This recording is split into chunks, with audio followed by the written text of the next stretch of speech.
I live in East Africa, so this is sort of my regular stop. But I've worked a great deal in England since the 1960s. Oh, before you were born. So,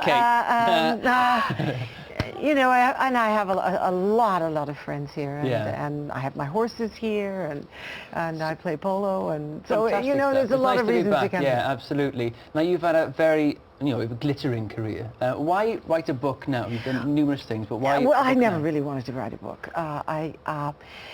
I never thought my life. I became an actor to become other people. You know, I didn't become. It wasn't the cult of me. You know, I was much more interested in other people, other places, other existences, and.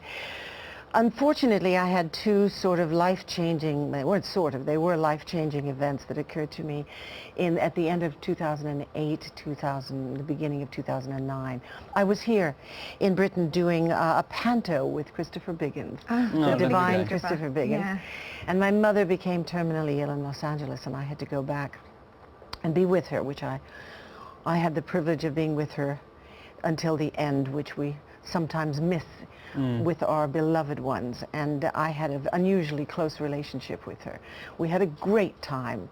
When I started my career, I was 15 years old, and I had to have my mother on the set, and so we had lots of adventures, life and times in Hollywood, which was a very different place then than it is now. And just on the heels of that, I was treated for lung cancer, which was discovered before she became terminally ill. And so as I was recovering from both events, which were certainly, it was an emotional and a physical recovery, I discovered, first of all, that everything I threw out, she saved, thank God. And that I read her, as reading through her diaries and reading between the lines of her diaries, it was so obvious that not just that the world would never be the same again, because we understand that change is inevitable. Exponential change is what you expect, not the leaps and bounds that it's taken, I mean, even in the last 4 or 5 years.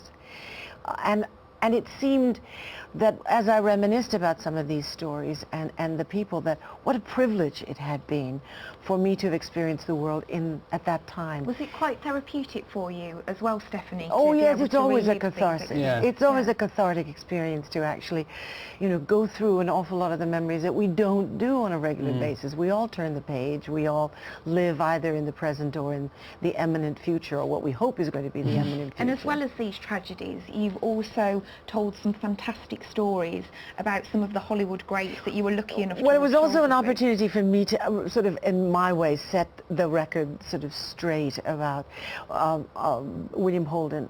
We had a very important relationship in both of our lives, and at a very critical time in both of our lives. And I wanted to sort of explain a bit about the greatness of the man, and also the unfortunate way in which he died, but to make it clear and make it understandable and not scandalous, because he never lived a scandalous life. The man's achievements were far beyond those on the screen. He was a conservationist before it was a popular issue. It wasn't even in people's vocabulary when Bill was doing it. And so in his memory, I took over his share of the game ranch, which was the first ever game ranch that was begun in Kenya. And I created the William Holden Wildlife Foundation, which is the education component to our specific animal preservation, which we're doing with 37 species. And we currently serve about 11,000 students a year. Oh, and I started this in 1982.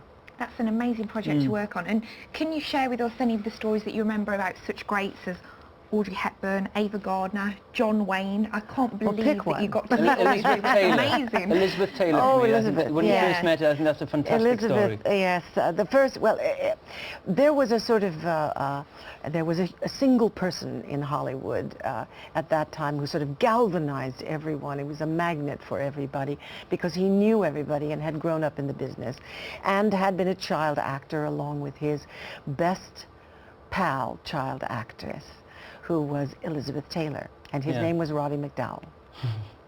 And Roddy was always having parties and bringing all sorts of people together. It was a real networking, what we now call networking, but it was the most exciting place to be because you never knew who you were going to have dinner with. But there was a very difficult time in my life. I was going through beginnings of we had agreed on divorce and my first husband, and I knew I was going to leave, and Roddy said, well, come by on Mother's Day. And so I popped by I knew I'll tell you how early it was in my life. I could get all my clothes into my car. Wow. That's good. I could listen to you all day. Isn't it? I'm just listening to you. These are fantastic, real stories. So I got all my clothes into my car and I went to Roddy's house, and as I walked in, he was talking to two women on the sofa. He looked at me and said, I must have looked like a shell shock victim. And he looked at me and said, oh my God, are you all right? And I looked at the two women and I burst into tears and I said, I'm getting divorced. And one of them said, so am I.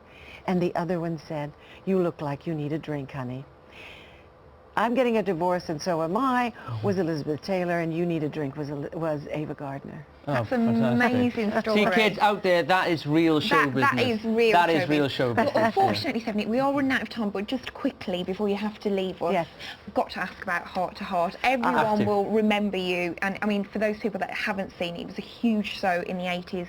You were one half of a glamorous couple. We reprised it in the 90s. Yeah, 5 years later after the finish. 5 years after it was over, we Fond memories from that show? It was tremendous. You know, it's lovely that people still remember it.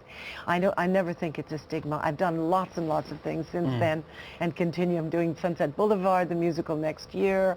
I'm doing another play.